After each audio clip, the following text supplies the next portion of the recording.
pertanyaan Bapak Doktor, Pak dosen tentang pengalaman pribadi. Di kampung kami, negeri Melayu, ada nama istilahnya tepung tawar.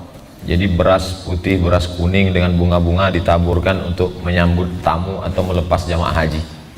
Orang tanah Batak Mandailing menyebutnya upa-upa tondi. Orang Aceh menyebutnya pesejuk. Ada kemiripan. Lalu itu dipermasalahkan sebagian tokoh agama. Ketika saya kecil, saya tanya kepada ayah ibu saya, mengapa kita masih melakukan itu? Jawab ibu saya, kakekku, datuk dia, namanya Syekh Abdurrahman. Kakekku 7 tahun di Makkah, kitabnya 3 kereta lembu, tak pernah mempermasalahkan itu. 3 kereta lembu itu maksudnya dulu buku itu dibawa pakai kereta lembu, menunjukkan bacaan dia banyak. Itu selalu terngiang di kepala saya. Kakeknya baca buku 3 kereta lembu. Ibu saya tidak pernah cerita tentang Superman, Batman, Wonder Woman, tak pernah. Dia hanya selalu bercerita tentang kehebatan kakeknya, bahwa kakeknya belajar di Makkah, bahwa kakeknya belajar di Patani, bahwa kakeknya membaca kitab sampai khatam kulit ke kulit. Itu memotivasi saya untuk membaca, dan kelas 3 SMP tamat sanawiyah saya datang ke imam Masjid Raya Medan, namanya Syekh Jalaluddin Abdul Muttalib. Habis subuh saya datang ke rumahnya, Syekh, saya mau sekolah ke Mekah. Lama saya itu terdiam. Dia tanya, kau kelas berapa? Kelas 3. Kau tamatkan dulu aliyah, baru nanti datang ke sini lagi. Jadi pertama perlunya orang tua memotivasi anak dengan cerita-cerita terkait dengan buku. Yang kedua, saya sampai ke Mesir bulan September, ujian bulan Desember. September, Oktober, November, hanya punya waktu 3 bulan untuk membaca. Satu pelajaran sudah ditulis oleh dosen diktat, yang paling tipis 200 halaman, paling tebal 500. 14 mata kuliah plus Quran 2 juz mesti selesai. Kalau tidak lulus, beasiswa berkurang 25%. Kalau 2 tahun tidak naik, putus. Kalau 3 tahun, DO, tidak dikasih tiket pulang, siap-siap buat rakit dari Sungai Nil ke Sungai Siak. Jadi motivasi kedua saya membaca adalah karena takut. Maka diktat itu saya baca 3 kali. Baca pertama saya baca sebelah kanan buku, sebelah kiri kamus Munawir. Baca kedua saya garis, yang penting merah, yang agak penting hijau, yang tak penting tak saya garis. Baca ketiga, karena saya mudah bosan baca, saya ringkas. Ayat saya hafal, hadis saya hafal, ucapan ulama saya hafal, yang kira-kira sulit saya mengingatnya, itu saya ringkas. Sehingga buku yang 300 saya ringkas menjadi 5 lembar bolak-balik dengan tulisan kecil sekali. Sehingga kalau ada kawan-kawan mau minjam ringkasan saya kasih aja, karena dia tak akan bisa baca itu. Selesai itu, lalu kemudian saya kuliah ke Maroko. Saya tinggal di asrama karena biaya hidup tinggi. Kalau rumah di Mesir $100 2 kamar, di Maroko $400. Tidak cukup untuk membeli alat-alat elektronik, habis semua untuk makan. Maka saya tidak punya laptop.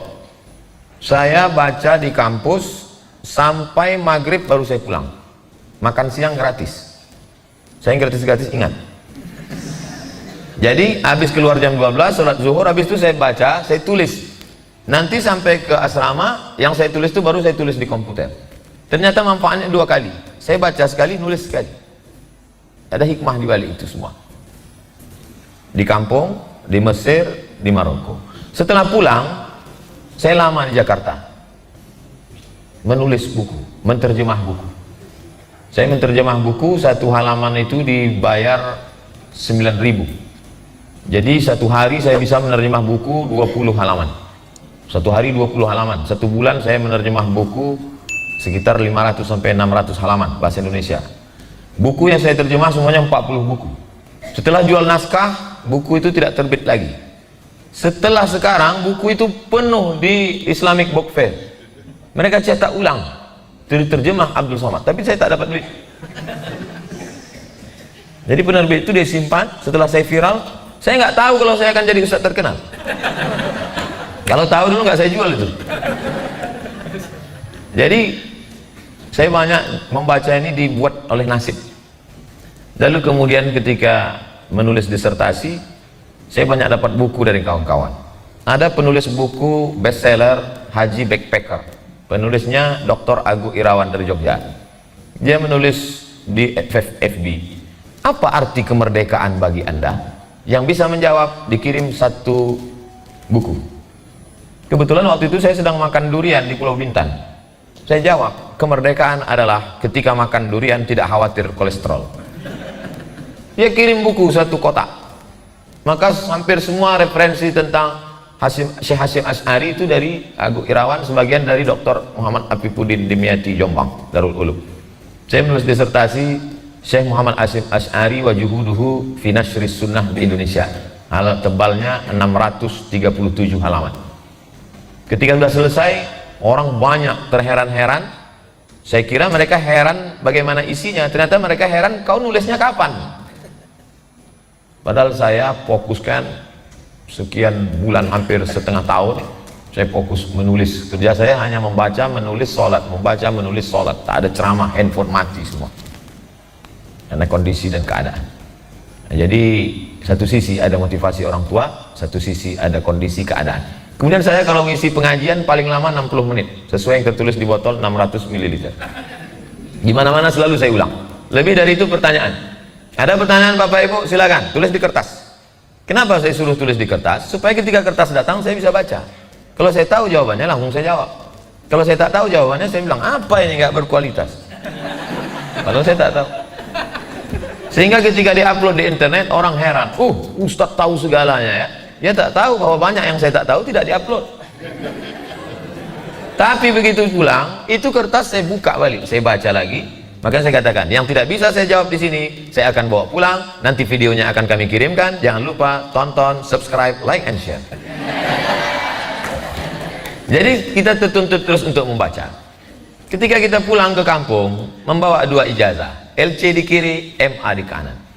Sampai di kampung ceramah seolah-olah kita titel MSI, Master Segala Ilmu. Mohon maaf Ibu moderatornya tersinggung.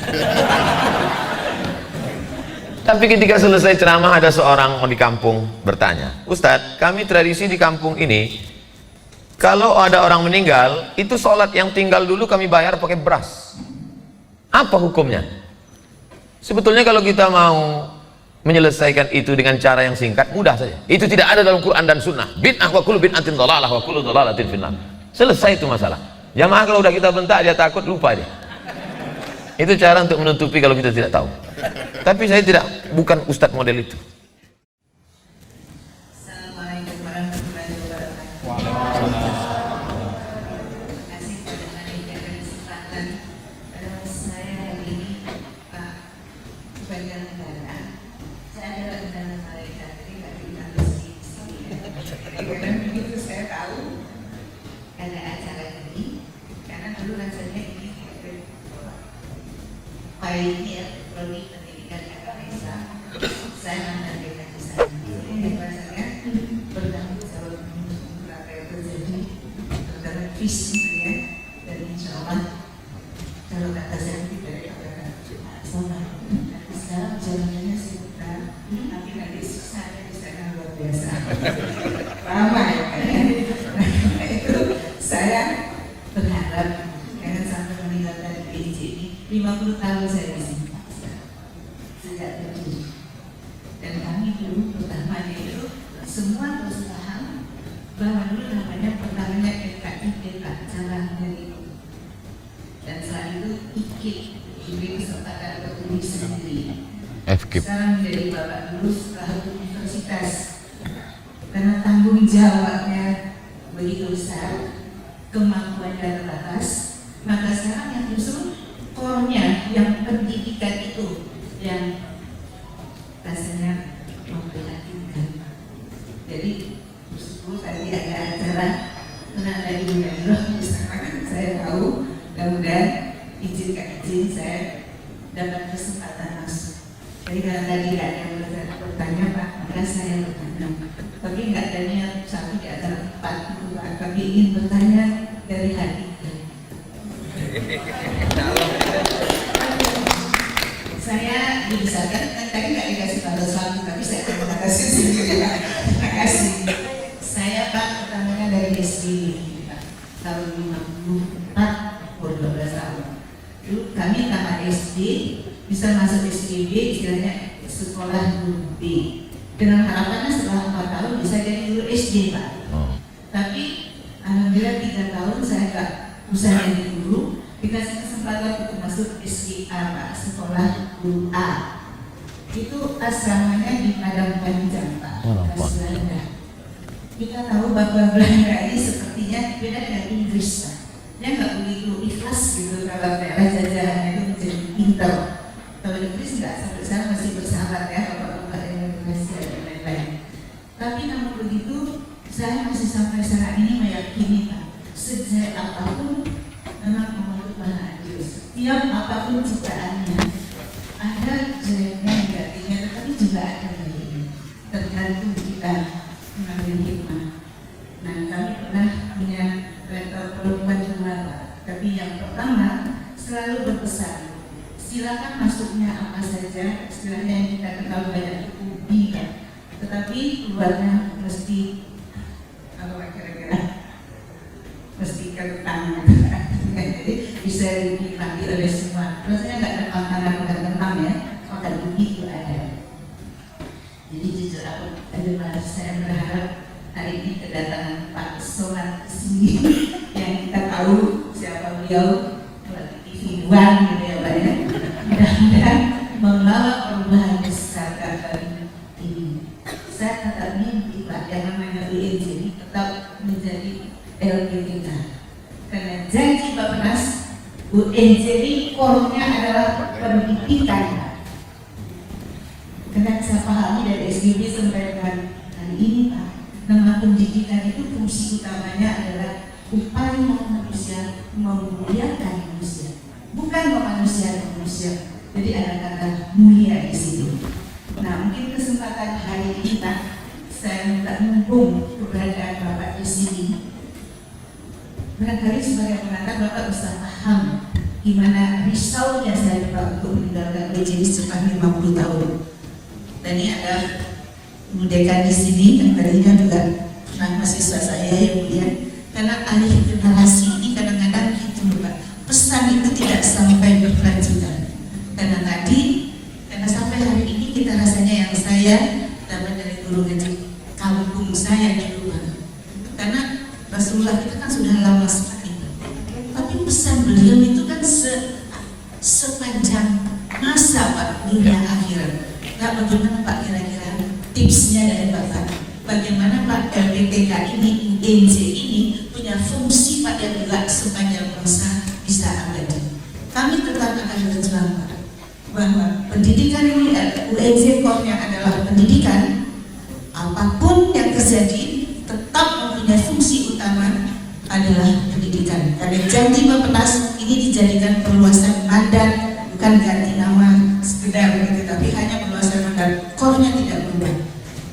Jadi intinya bagaimana Pak kami bisa bertahan supaya namanya LPTK ini tetap menjadi pendidikan Pak, di mana upaya memuliakan manusia. Karena terus terang Pak, saya akhiri walaupun ini ada tim biruan di sini, saya tadi kasih selamat kepada penyelenggara.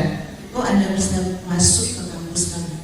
Terima kasih Pak dari Bapak jawabnya. Semoga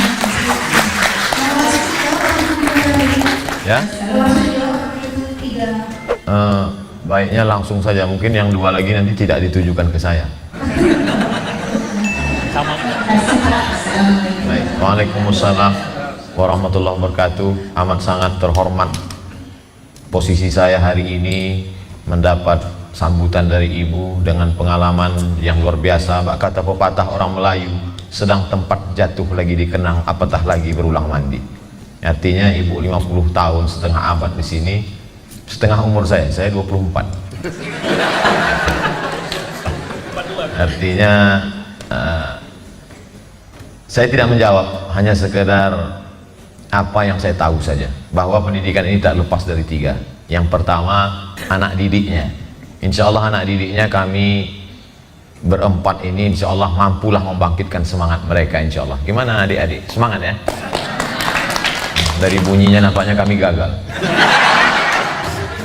Karena di mana-mana Ibu, setiap saya masuk kampus itu tatap masa depan, bangkitkan semangat, takbir. Gitu selesai acara, lesu gitu. Paling enggak dia pernah bermimpi. Karena orang yang tidak pernah bermimpi tidak akan pernah melihat mimpi menjadi kenyataan. bukan hadis Nabi, dapat saya di grup WhatsApp. Jadi insya Allah anak-anak didiknya, insya Allah kami bangkitkan semangatnya, Bu. Yang kedua, itu adalah penyelenggaranya.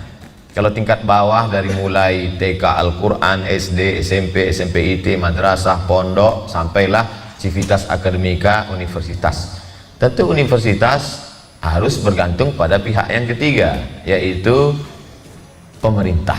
Jadi tiga ini adalah tidak bisa dipisahkan.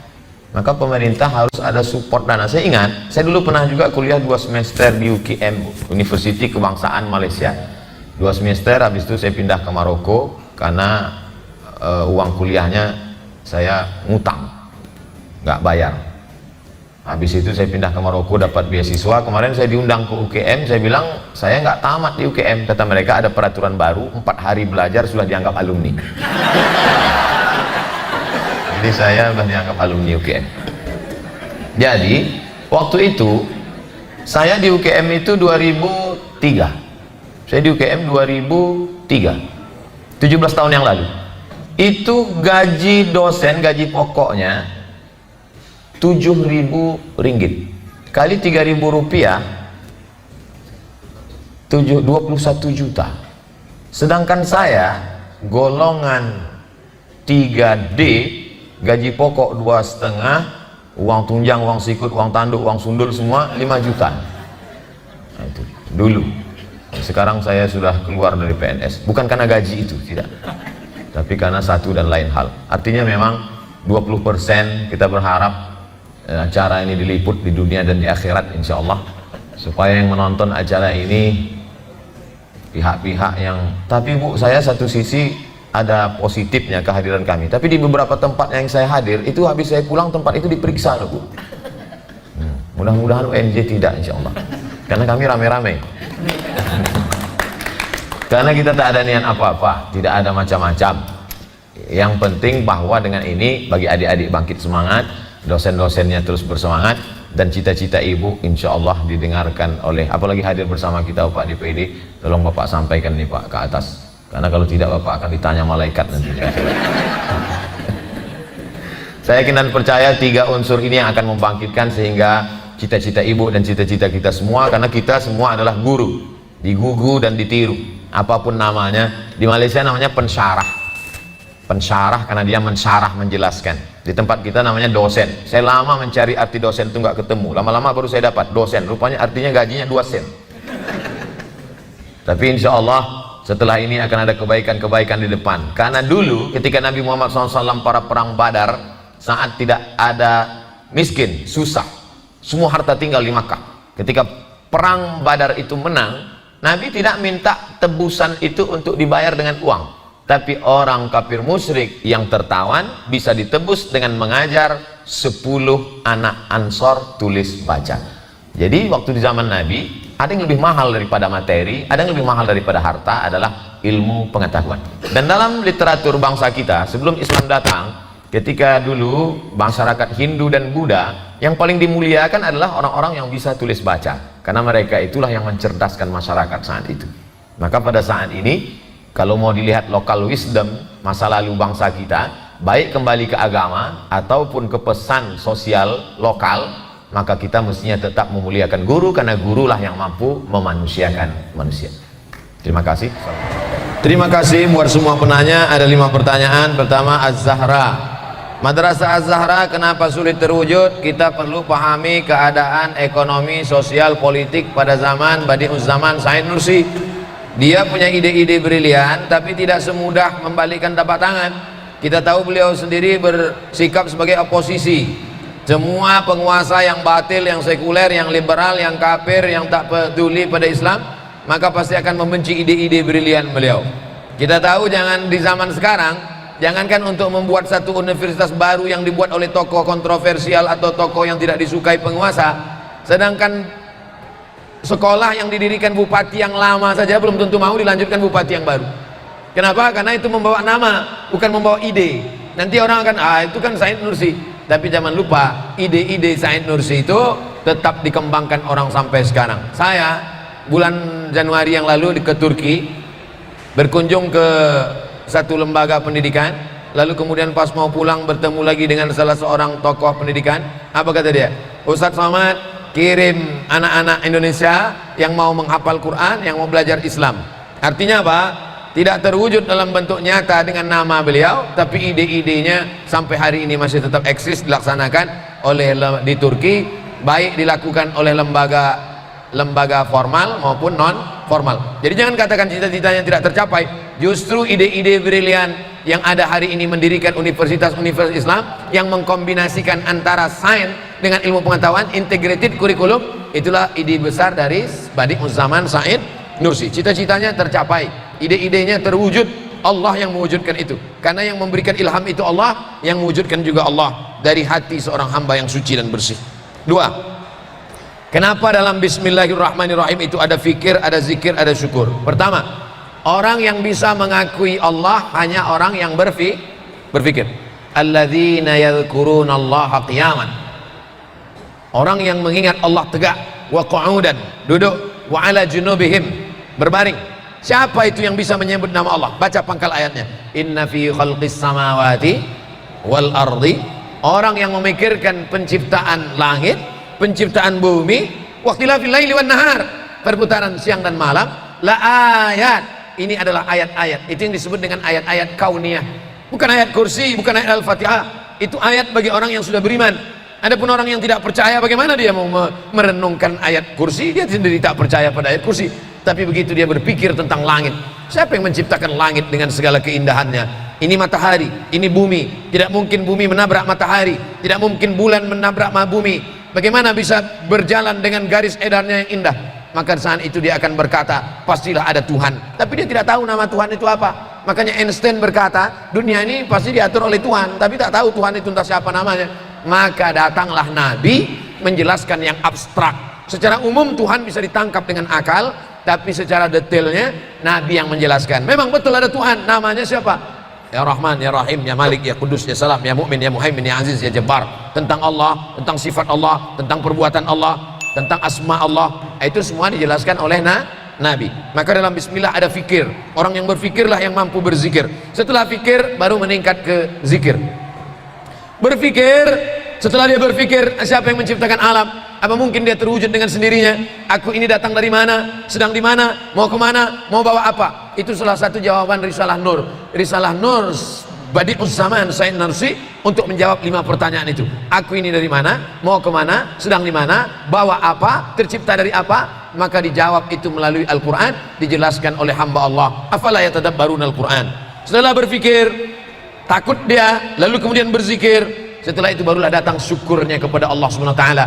Ar-Rahman, Ar-Rahim. Sadarlah dia bahwa hembusan nafasnya, detak jantungnya, lintasan pikirannya, kedipan matanya, bisikan telinganya, langkah kakinya, hayunan tangannya, itu datang dari Ar-Rahman, Ar-Rahim. Ar-Rahim hanya orang beriman saja. Ar-Rahman semuanya dapat. Maka ketika orang berkata Bismillahirrahmanirrahim, terangkum di dalamnya antara zikir, fikir, zikir dan syukur. Mudah-mudahan kita termasuk yang merenungkan itu insyaallah. Amin. Banyak orang sekarang nggak merenung. Bismillahirrahmanirrahim. Amin. Gimana tak ada perenungan sama sekali, maka sholatnya tidak berefek. 3, ilmu dan hati. Banyak orang makin banyak ilmu makin angkuh makin sombong. Saya kalau saya peturutkan, walaupun saya tak ada ilmu, walaupun tak banyak ilmu, ceramah diundang di rumah pejabat, disediakan pesawat, disediakan helikopter, disediakan hotel, disediakan macam-macam, dilayani, dikawal, dimuliakan, dicium tangan, dikasih kursi duduk megah, mewah, cantik. Kalau makan sama pejabat-pejabat itu saya dipersilakan duluan. Silakan Ustaz, andai ada racun saya mati duluan. Itu kalau diperturutkan itu, dengan itu lama-lama bisa jadi Fir'aun. Lalu bagaimana caranya supaya hati kita ini tidak angkuh, tidak sombong? 3 cara. Pertama, sering-sering minta nasihat. Makanya kalau saya ketemu sama Kiai, Kiai, apa nasihat untuk saya?